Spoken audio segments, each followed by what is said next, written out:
Evet, herkese tekrar merhaba arkadaşlar. Evet, speaking dersimize kaldığımız yerden devam ediyoruz tekrar. Evet, şimdi bakalım nerede kalmışız? Şimdi bir bakalım. Bir saniye. Evet, bir önceki dersimizde hatırlarsanız buradaki reading tekstimizi okumuştuk. Hotel staff positions bununla ilgili. Ve şuradaki alıştırma yapmıştık 3 numaralı. Şimdi 4 numaralı alıştırmamızı yapacağız, tamam mı? Put the verbs and nouns together to make new phrases. Evet. Drove up.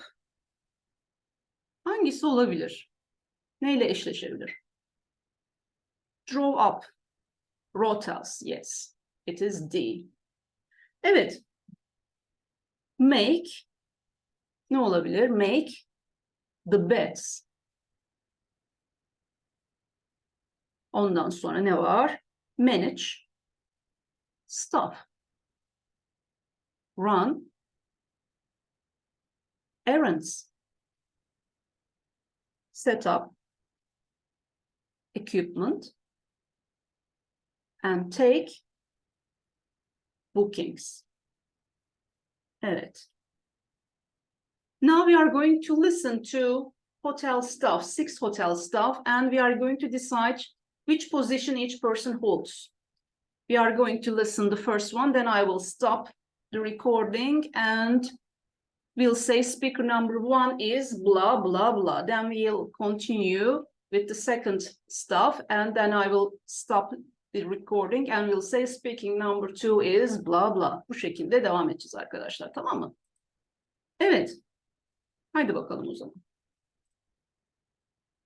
I work shifts which can be morning, afternoon, or evening, but I don't mind because my job is very varied and I get to meet a lot of different people at the hotel.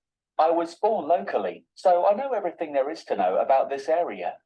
This makes me well placed to help guests with directions, sites to visit, or just provide them with assistance during their stay or with their onward journeys. So, what is speaker number 1? Which position does he work in the hotel?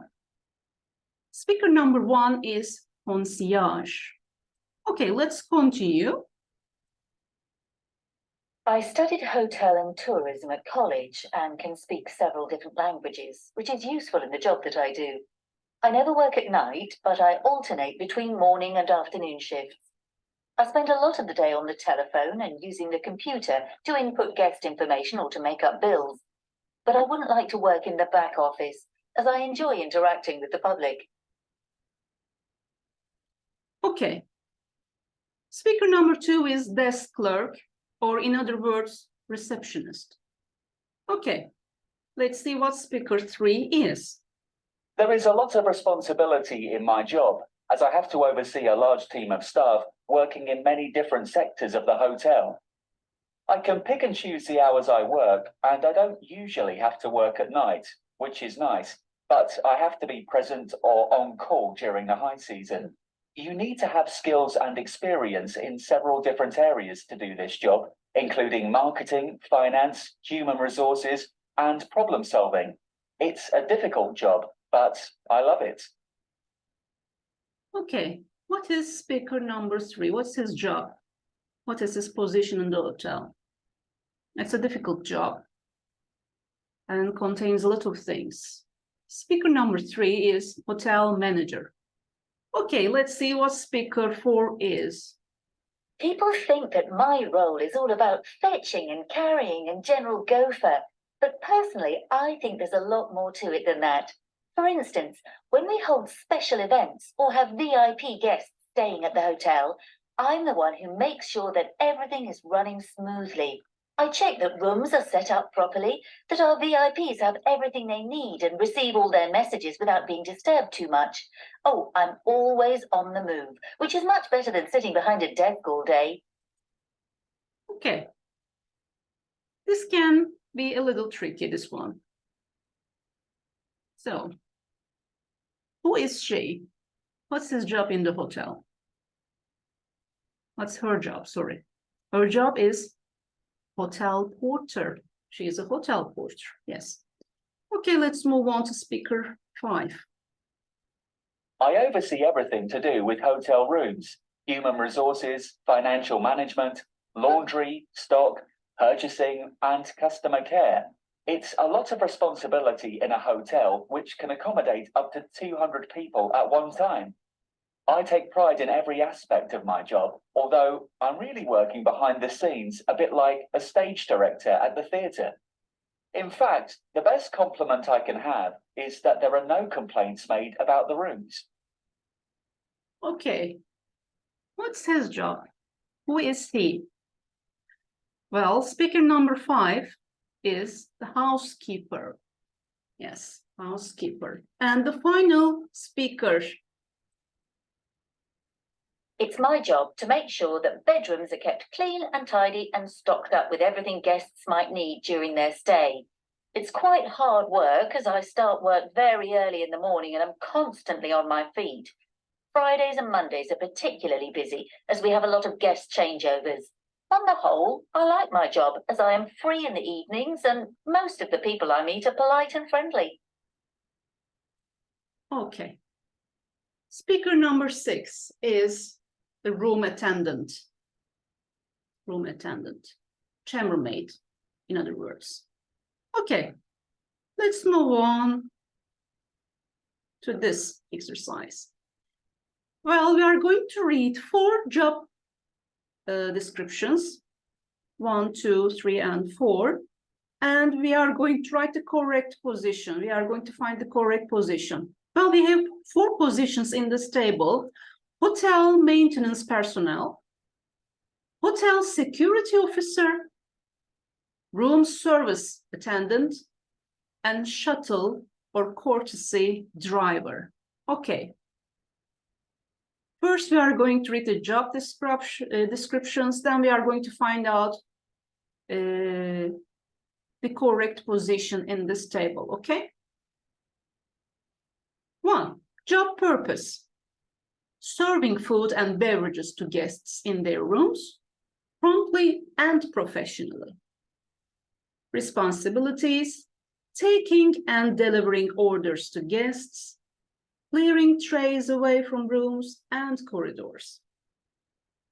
Requirements: ideally, 1 year working in a restaurant as a server or other customer service post.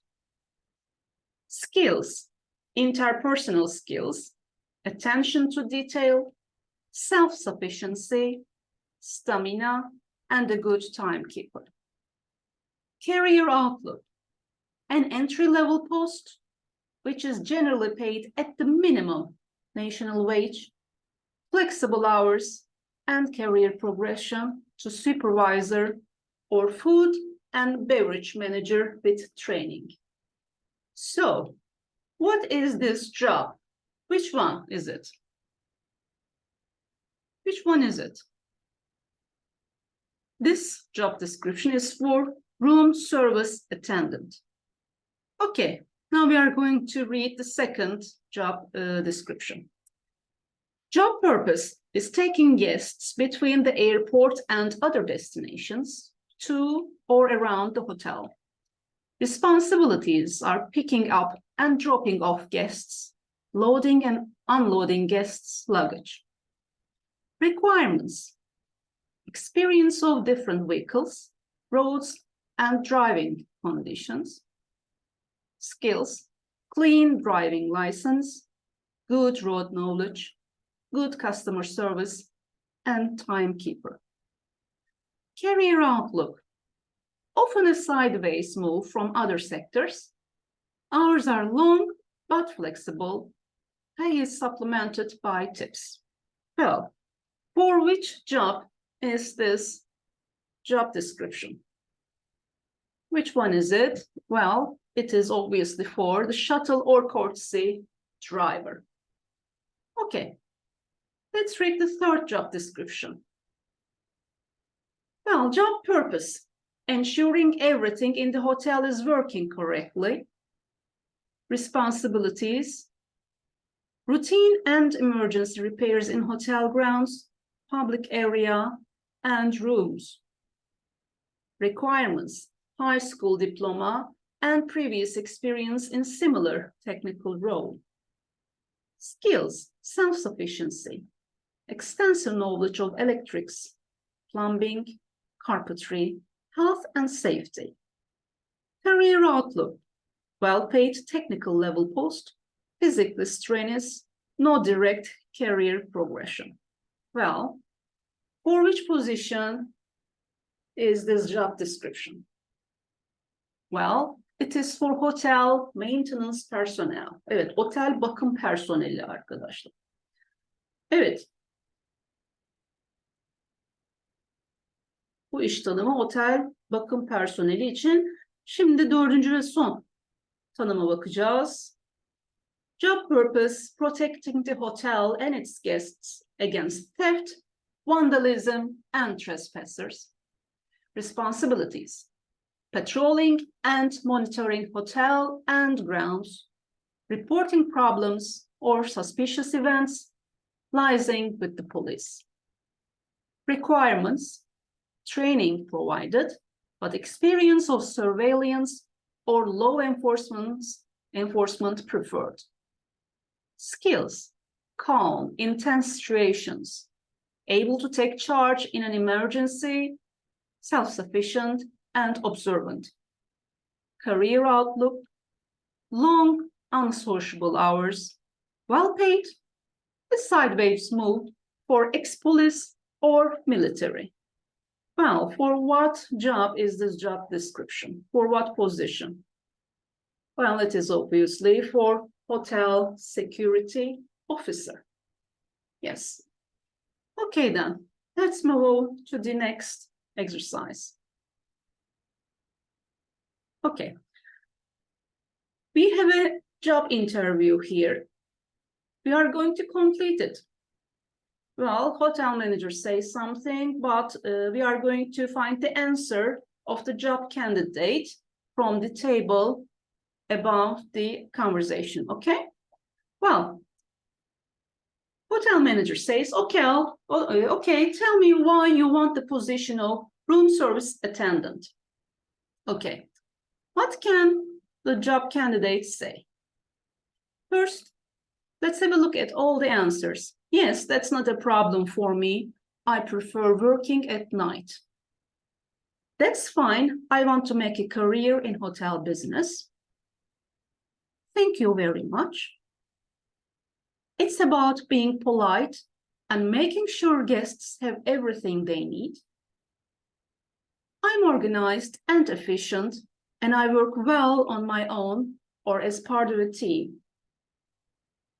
I'm a server at the hotel, Royal Hotel Restaurant, and I'd like some different hotel experience.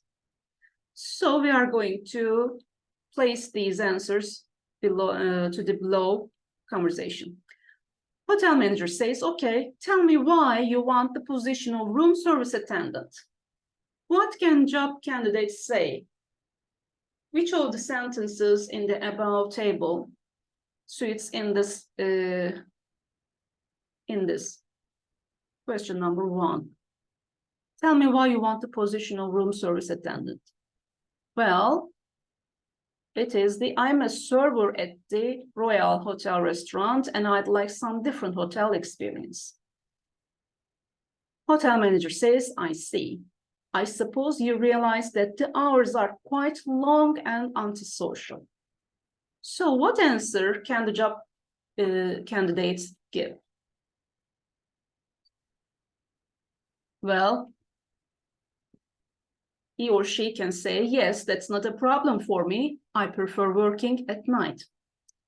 Then the hotel manager says, what skills do you think you could bring to this job?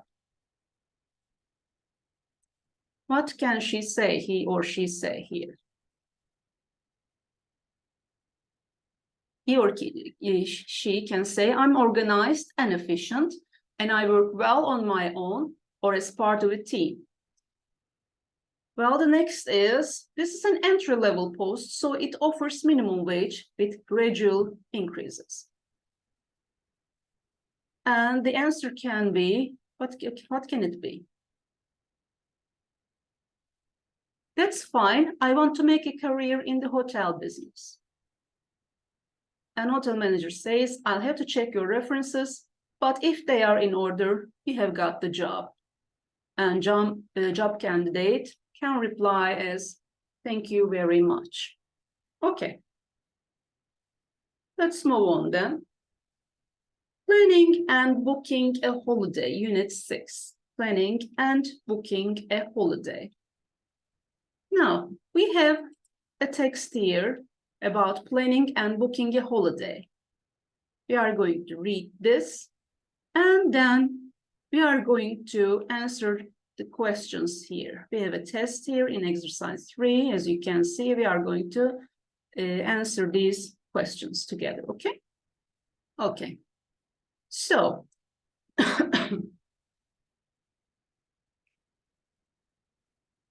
nowadays, there are plenty of different ways to book a holiday.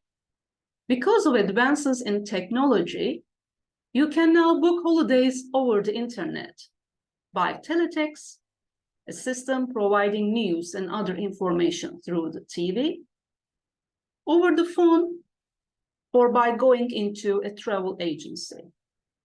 However you choose to book, you should ensure you have everything you need before departing for your holiday.